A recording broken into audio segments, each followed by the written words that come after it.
الحمد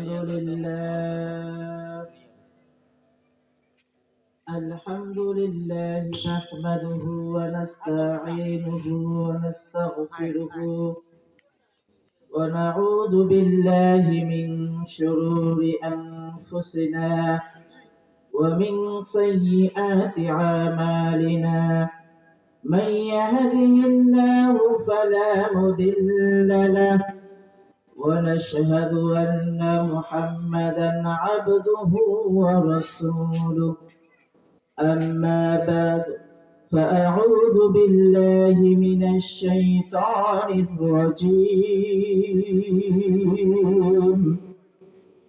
بسم الله الرحمن الرحيم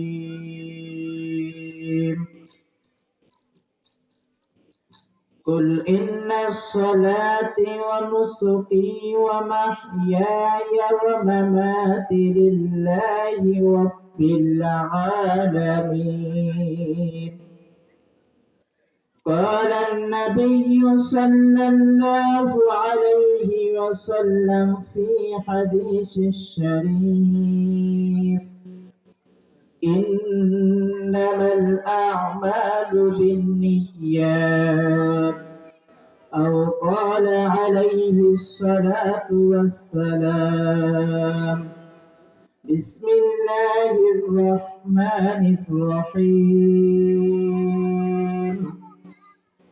يا أيها الذين آمنوا صلوا عليه وسلموا تسليما اللهم صل على سيدنا ونبينا وشفيعنا وحبيبنا ومولانا محمد صلى الله عليه وعلى آله وصحبه وبارك وسلم اللهم صل على سيدنا ونبينا وشفيعنا وحبيبنا ومولانا محمد صلى الله عليه وعلى آله وصحبه وبارك وسلم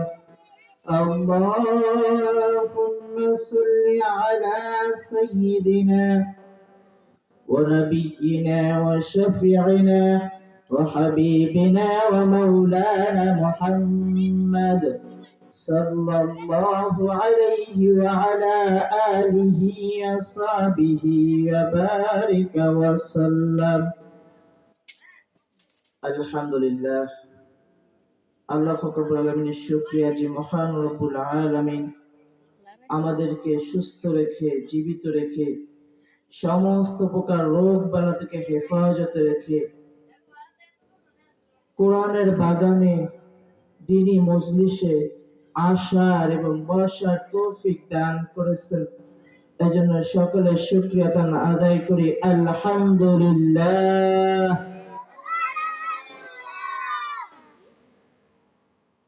আল্লাহ ফকরুল আমিন আমাদেরকে ভালোবাসেন বিদায়, মহব্বত করেন বিদায় আমরা তার কোরআনের বাগানে আসতে পারছি।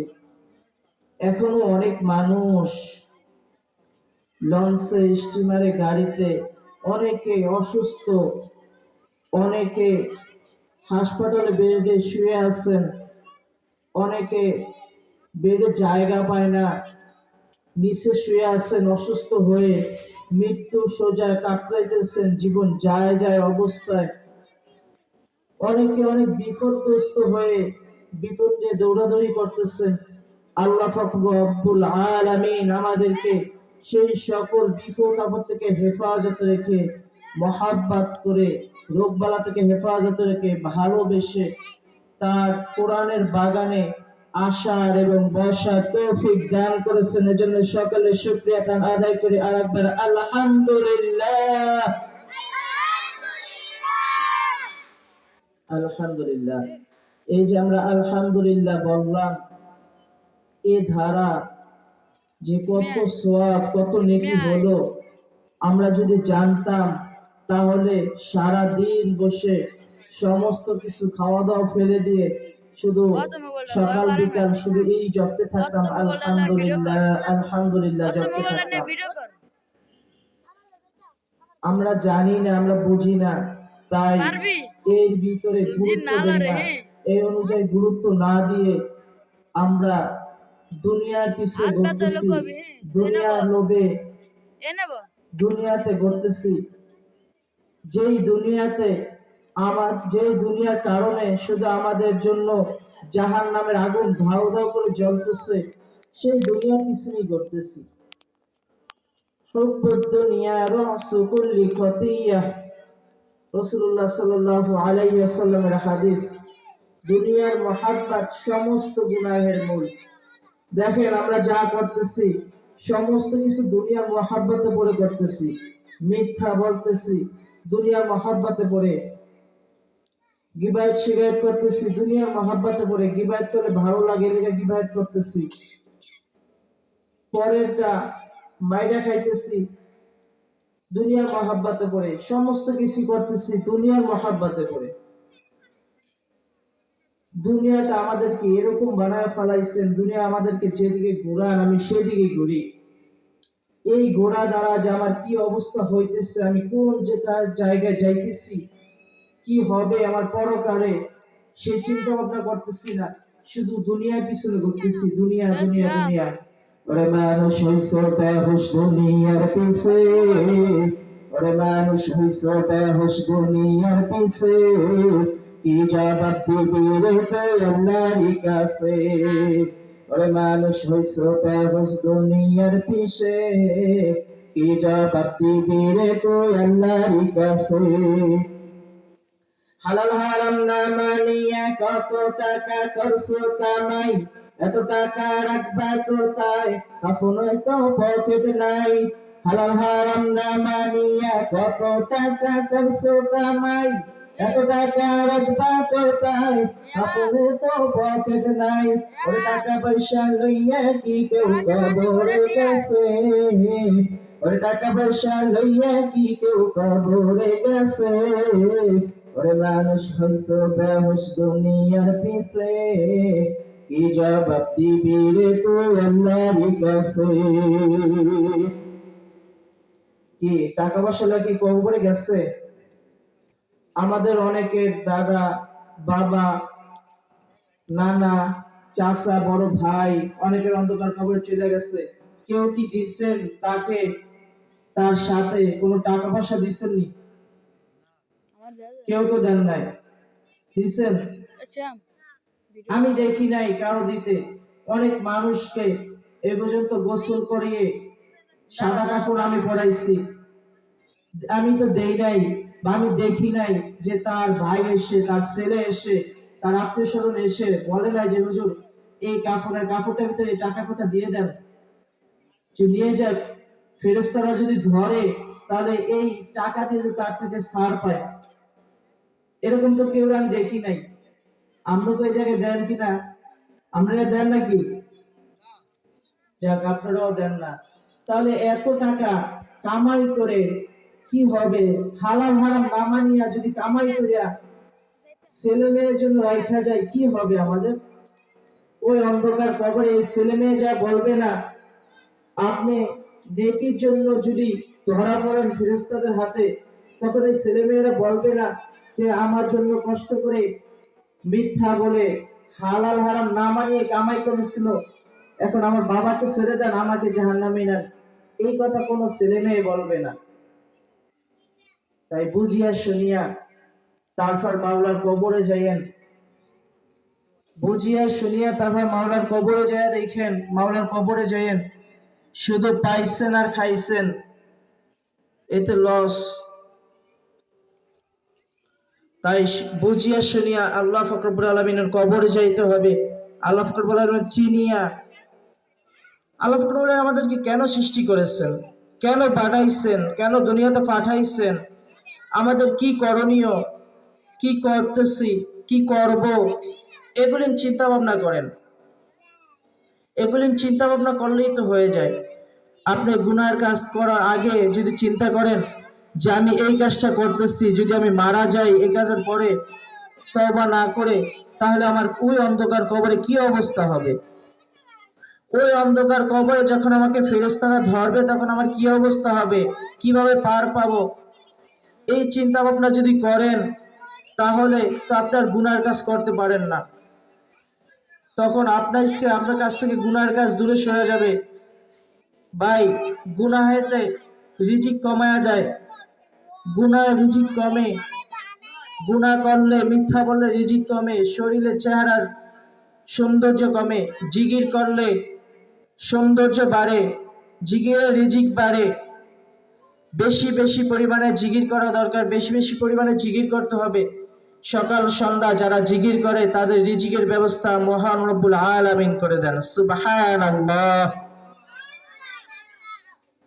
এই যে সুবহানাল্লাহ বললাম, এই সুবহানাল্লাহ বলা দ্বারা জান্নাতের ভিতরে আমাদের জন্য একটা গাছ তৈরি করেছেন, গাছ লাগিয়েছেন ফেরেশতারা।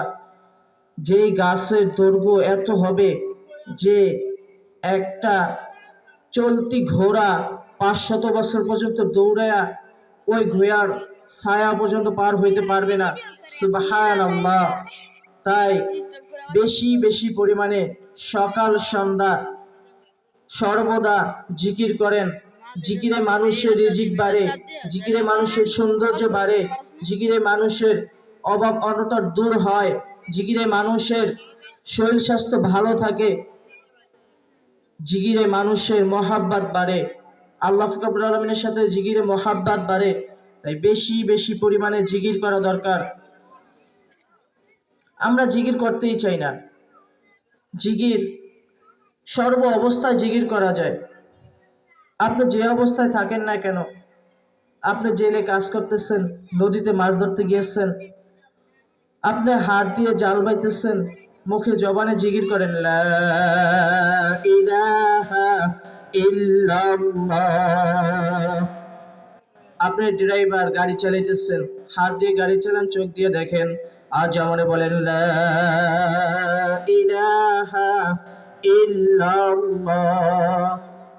আপনি কৃষি কাজ করতেছেন, হাত দিয়ে কৃষি কাজ করেন, চোখ দিয়ে দেখতেছেন, আর জবানে বলতে থাকেন লা ইলাহা ইল্লাল্লাহ। আপনি সর্ব অবস্থায় জিকির করা যায়।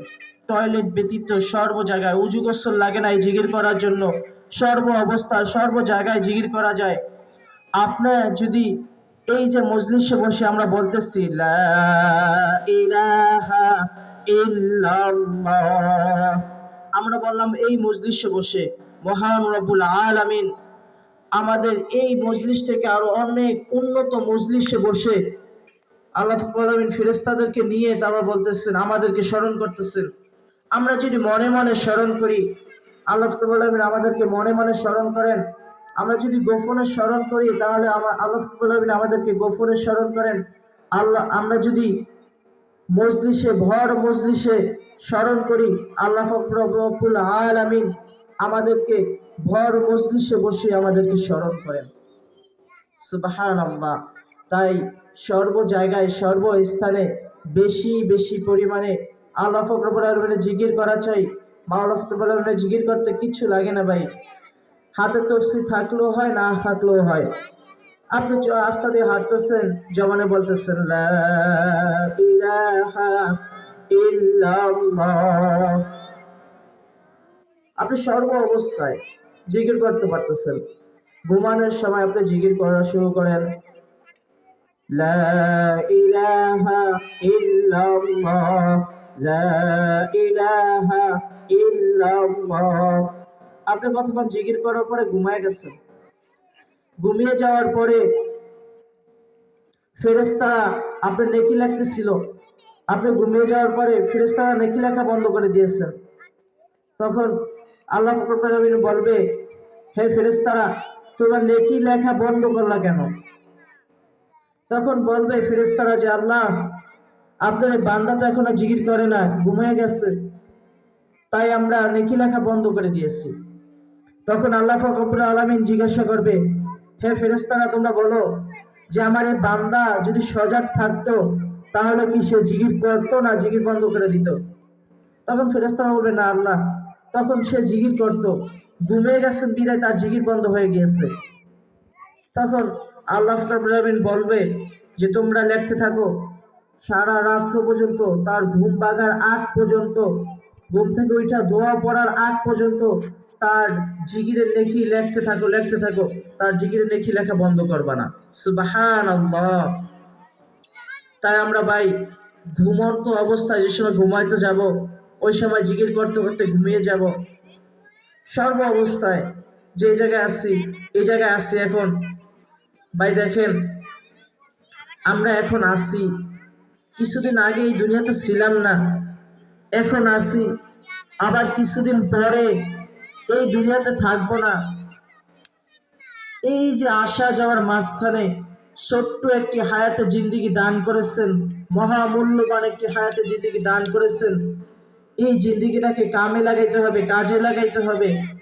দেখেন, আপনি যার বয়স 50 বছর, সে কি 50 বছর আগে দুনিয়াতে ছিল? ছিল না। এখন আছে, কিছুদিন পরে থাকবে, এমন কোনো গ্যারান্টি আছে? থাকবে না।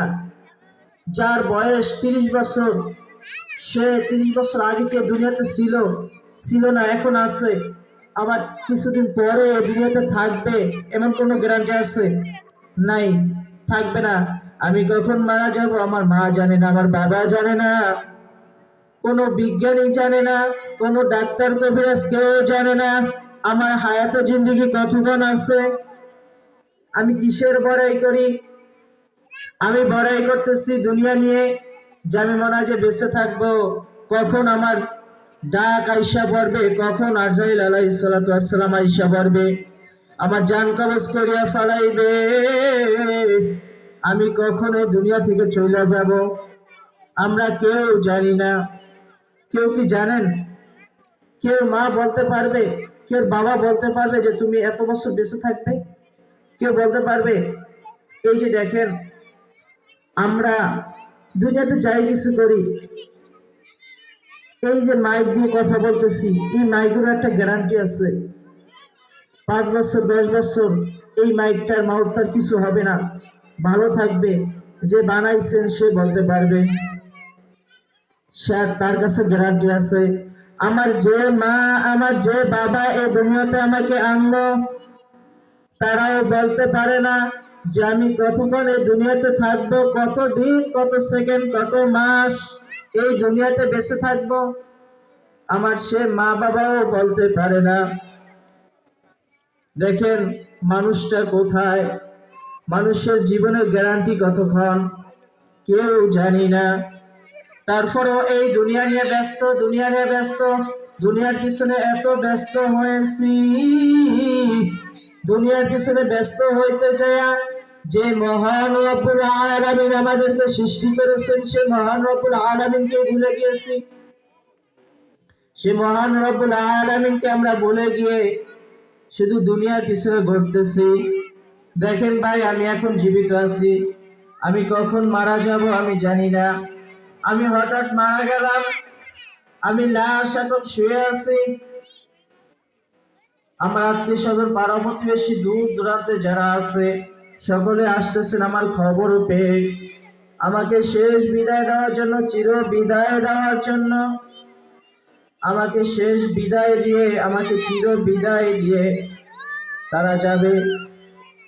আমার নিকট আত্মীয় স্বজন যারা আছে, কেউ বা চলে গেল বাঁশ কাটার জন্য, কেউ আবার চলে গেছেন কবরস্থানে কবর করার জন্য, কেউ মসজিদের মাইকে যা এলান দিতেছেন কারি মোহাম্মদ আলী আর দুনিয়াতে নাই।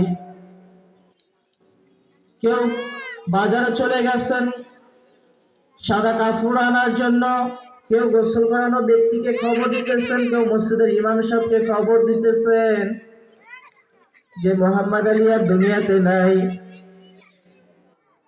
তার জানাজা অনেক সময়। আমার ভাইরা বোনরা ঢাকা থেকে দূর দূরান্ত যারা আছেন তারা আসতেছেন, আত্মীয় স্বজন দূর দূরান্ত থেকে আসতেছেন আমাকে চির বিদায় দেওয়ার জন্য। আমার কি অবস্থা হবে যদি আমি দুনিয়াতে নেক আমল না করে ওই অন্ধকার কবরে যাই। তাই ভাই মাওলা পাক রব্বুল আলামিনের জিকির করে, মাওলা পাক রব্বুল আলামিনকে ডেকে তাকে রাজি খুশি করাইয়া তারপর ওই অন্ধকারে যাওয়া দরকার। যে অন্ধকার কবরে যদি আল্লাহ রাব্বুল আলামিনকে রাজি খুশি না করা যায়, তাহলে আমাদের কি অবস্থা হবে যদি নেক আমল করা না যায়। কবরে রাখার পরে কবরের মাটি, দুফাজরের মাটি এমন জোরে চাপ দিবে, আমাদের এক পাজরের হাড় আর এক পাজরে রেখে যাবে। তাই বেশি বেশি পরিমাণে জিকির করে মাওলা ফখরুল আলমকে রাজি খুশি করে তারপর কবরে যাওয়া চাই। আমরা একটু আল্লাহ ফখরুল আলম জিকির করি। সুবহানাল্লাহ, সুবহানাল্লাহ, সুবহানাল্লাহ, সুবহানাল্লাহ, সুবহানাল্লাহ, সুবহান